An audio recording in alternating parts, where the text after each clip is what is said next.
This is Carl with your weekly livestock update from Consus. Uh, Quite the weekend livestock, choppy, very choppy livestock trading week, same as was in the grains. We had a lot of back and forth activity during the week.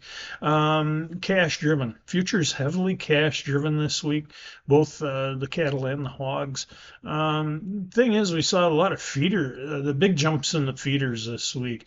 Auctions, a lot of feeder calves, steer calves coming in 5 to 10 higher, feeder heifers 3 to 6 higher on the week. Big push for stocker cattle. Looks like we're going to see a lot more grazing this year, so we saw some big pushes there. 10 to 15, some cases 20 higher on stocker cattle for the week. Same as the week before. We were pretty heavy on those last week. So the cash market definitely leading the futures. Was a rough week for cash movement across that northern Iowa, southern Minnesota market again. Another big blizzard out there, shutting down movement for anywhere from 42 to 72 hours, and that showed up in our weekly beef and pork production numbers. Basically, for the week, pork production and beef production, excuse me, both down about 4% on the week. Sixth week of declining beef production in the United States, and that is starting to get a little bit of noticement in the futures market, but we are starting to get very top heavy on our futures, and that led to a correction going into today's cattle on feed report. Like I said, though, slaughter down, weights are down though. And this is something that is starting to turn a little bit. Cattle weights. You've heard me for months talking about the cattle weights coming in 40, 50, 60 pounds heavier than they were a year ago.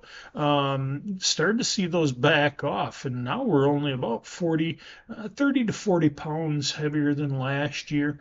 And we're backpedaling. So we're starting to get a little bit more current on the lots. That's a good sign.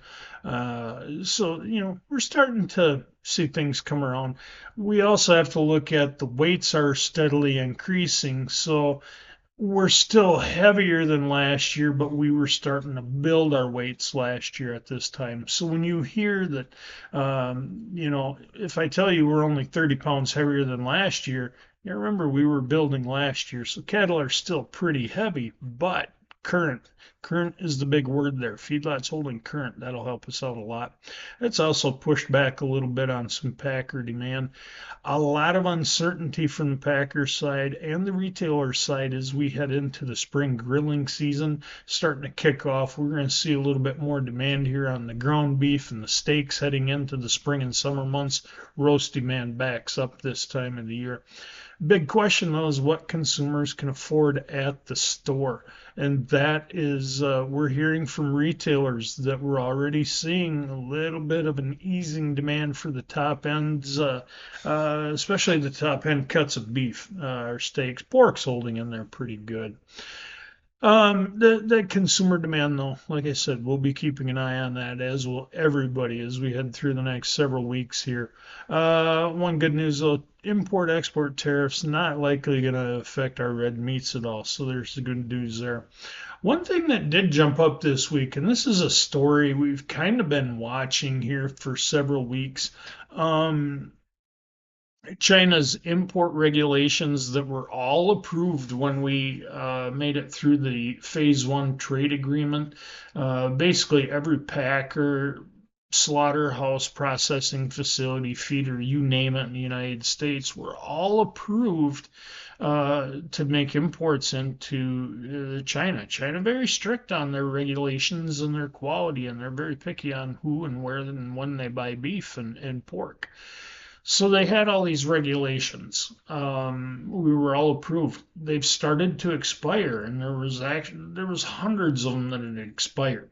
Okay, China came in and they were still buying from us. It wasn't a problem to them, but with some escalating trade tensions, the United States said, "Hey, we want these approved." So China came in and said, "Okay, isn't a deal." Approved every one of them on poultry and pork, none of them on beef.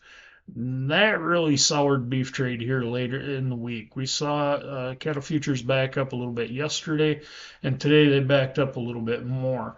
This follows a marketing year, second lowest marketing year sales total on beef in the export report, the lowest marketing year totals on pork. And this really, even if we don't see the tariffs, the global economy is affecting our red meat demand, same as in the United States. It's in China and everywhere. So we got a little bit of stuff to work on there. But bottom line is, though, you got to look at our inventory, and our inventory of beef isn't, we're not building anything, and that is a concern.